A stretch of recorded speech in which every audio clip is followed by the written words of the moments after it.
अनोखा जानवर। एक जंगल में सभी जानवर मिलजुल कर रहते थे।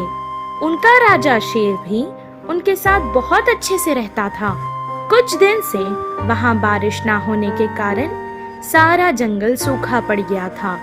जंगल का सारा पानी खत्म हो गया था, जिससे सारे पेड़ भी सूख गए थे और जानवर भी प्यास से तड़पने लगे थे। एक दिन इस सब से छुटकारा पाने के लिए सभी जानवरों ने एक साथ कुछ उपाय के बारे में सोचने के लिए एक सभा बुलाई। शेर ने कहा, पानी ना होने के कारण और धूप से हम सभी को बहुत परेशानी हो रही है। प्यास से हम सबकी जान जा रही है।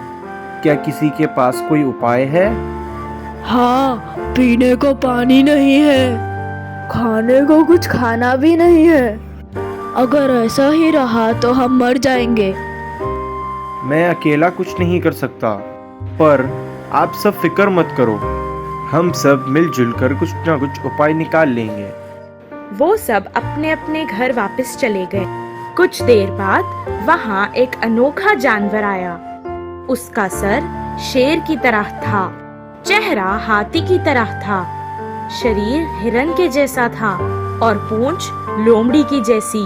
उसको देखकर हिरन ने कहा, कौन हो तुम? आज तक तुम जैसे जानवर को इस जंगल में कभी नहीं देखा। हमारे जंगल में क्या कर रहे हो? पहले ही हमारे पास पीने को पानी नहीं है, ऊपर से तुम आ गए यहाँ रहने। चले जाओ यहाँ से, तुम यहाँ नहीं रह सकते। मैं यहाँ तुम सबकी परेशानी दूर करने आया हूँ। ये सारी बातें जब लोमड़ी ने सुनी तो उसने कहा, हाँ, तो तुम हमारी परेशानी को दूर करोगे? कौन हो तुम, भगवान? किसी की परेशानी दूर करने के लिए उसके जैसा दिखना जरूरी नहीं, सिर्फ अकल की जरूरत होती है, जाति की नहीं। तुम कहना क्या चाहते हो? हमारे राजा जी के पास दिमाग नहीं है? तुम्हारी इतनी हिम्मत? तुम रुको तो जरा, मैं अभी ये बात राजा जी को बताती हूँ। इतना कहकर लोमड़ी वहां से भाग गई। अनोखा जानवर तुरंत पास के एक बड़े से जंगल की नदी के पास गया और वहां से एक छोटी सी नदी उस सूखे जंगल की ओर ले आया, जिससे सूखा जंगल अब पानी के कारण वापस हरा भरा हो गया। जैसे ही सारे जानवरों ने ये देखा तो उसके पास आए और खुशी खुशी उसके आसपास घूमने लगे। शेर भी वहां आ गया और कहने लगा, आहा, हमारा जंगल फिर से हरा भरा हो गया। कितना अच्छा लग रहा है सब कुछ। अब हमें डरने की कोई बात नहीं है, सब कुछ ठीक हो गया है। जाओ, अब तुम सब खुशी खुशी रह सकते हो। पर जाने से पहले एक बात तो बताओ, ये सब हुआ कैसे? मैं ही हूँ महाराज, ये सब मेरे ही उपाय के कारण हुआ है। क्या कहा तुमने? तुम? पर तुम हो कौन और यहाँ क्या कर रहे हो? तुम्हें आज से पहले तो इस जंगल में कभी नहीं देखा। तुम इतने अजीब दिखते हो। तुम किसके दोस्त हो?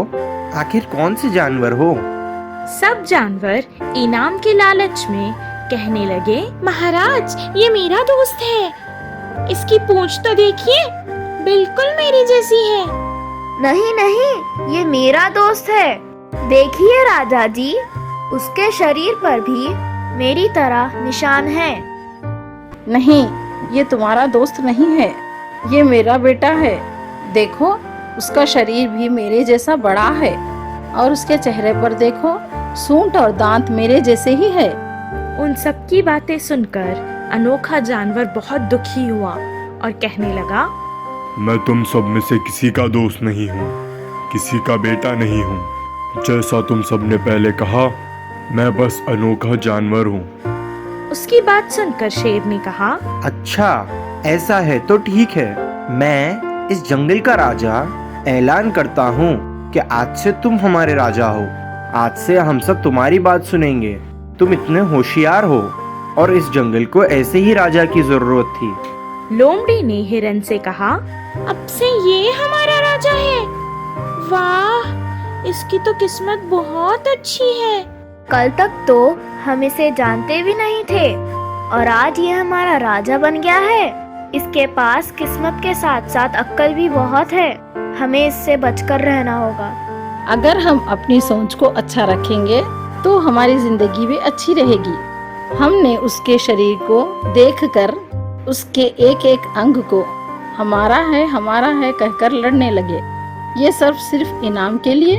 अब तुम सब समझे, जीतने वालों के लिए पहचान में होना जरूरी नहीं, वो अकेले ही अपनी पहचान बना लेते हैं। आज से वही हमारा राजा है, हमें उसकी इज्जत करनी चाहिए।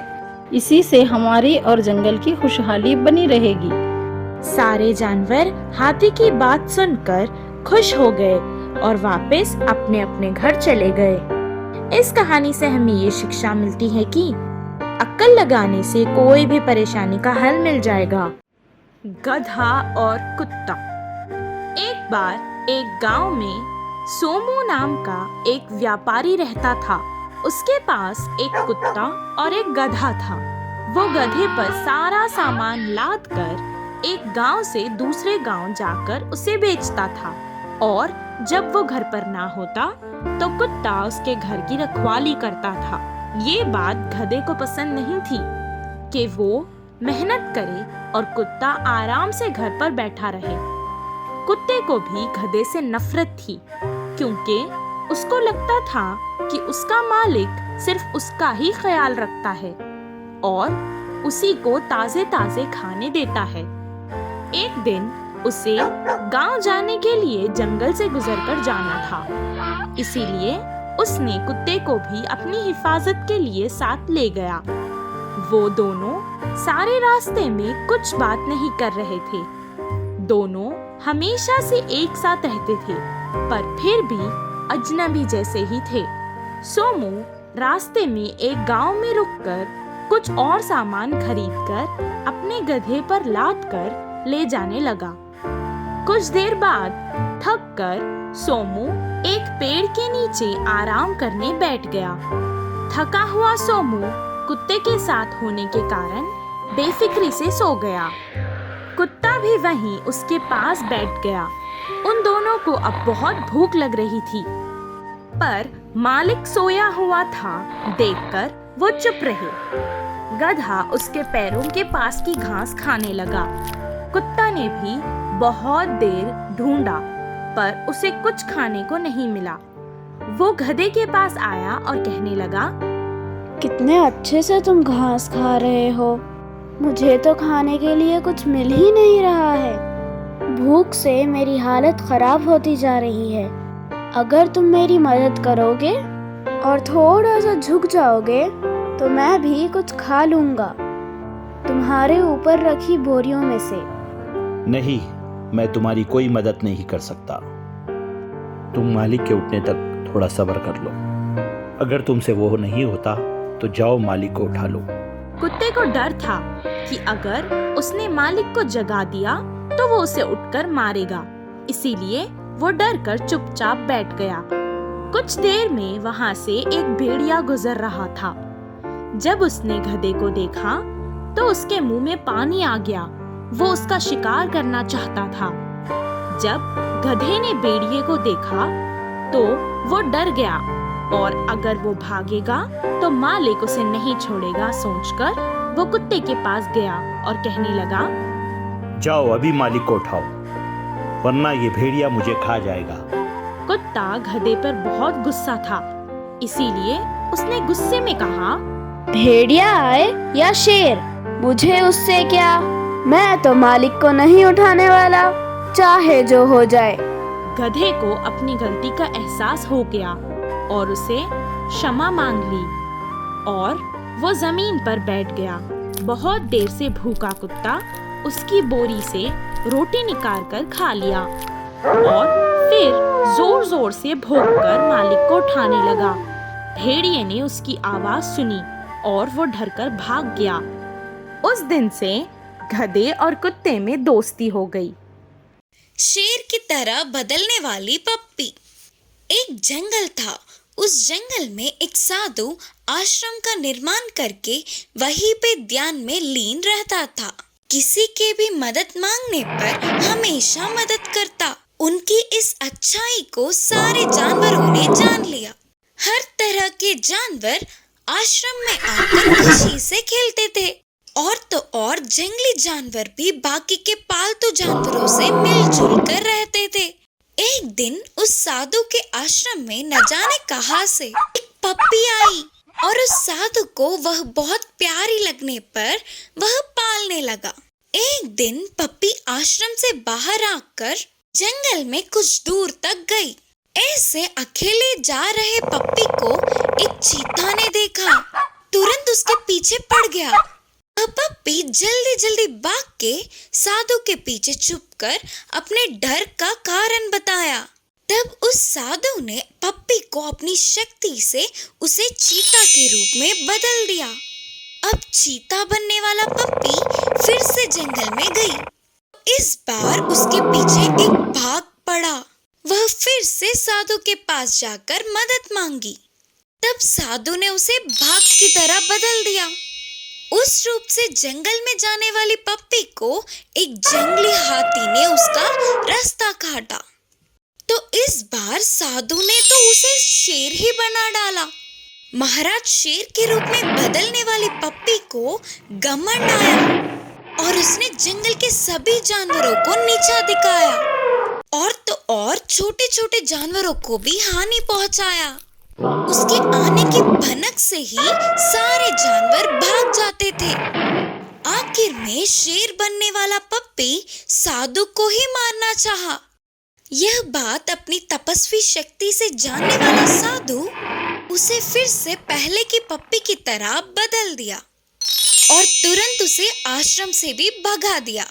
इस कहानी से हमें यह सीख मिलती है कि हमारी भलाई चाहने वालों की बुराई हमारा ही नष्ट होगा।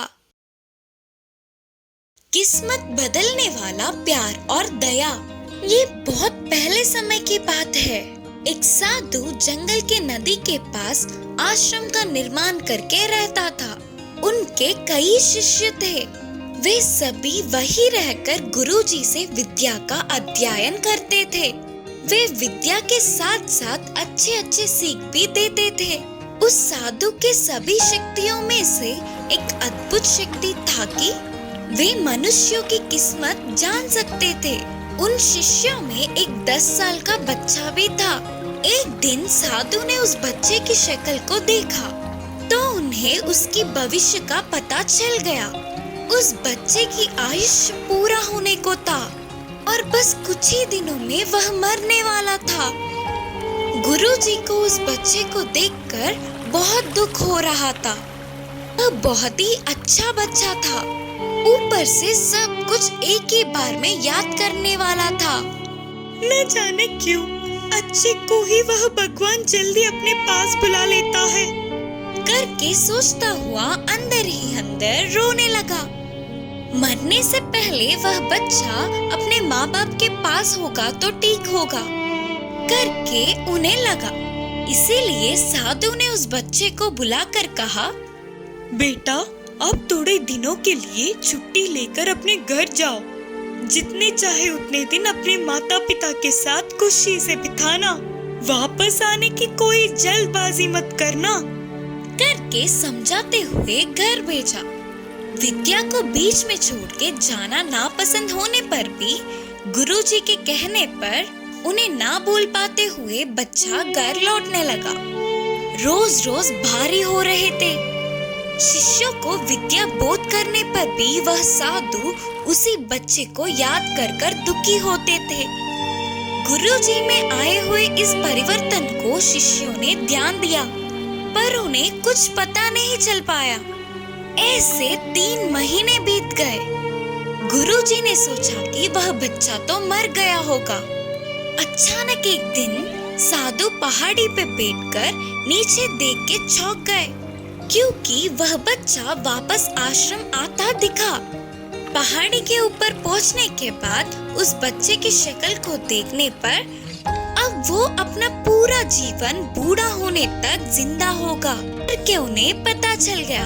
क्या ये संभव है? क्या करने पर इसकी किस्मत इतनी बदल गई करके सोचते हुए आश्चर्य हुए और पूछा, बेटा तेरे इधर से जाने के बाद क्या क्या हुआ पूरा बताना करके अपने शिष्य से पूछे।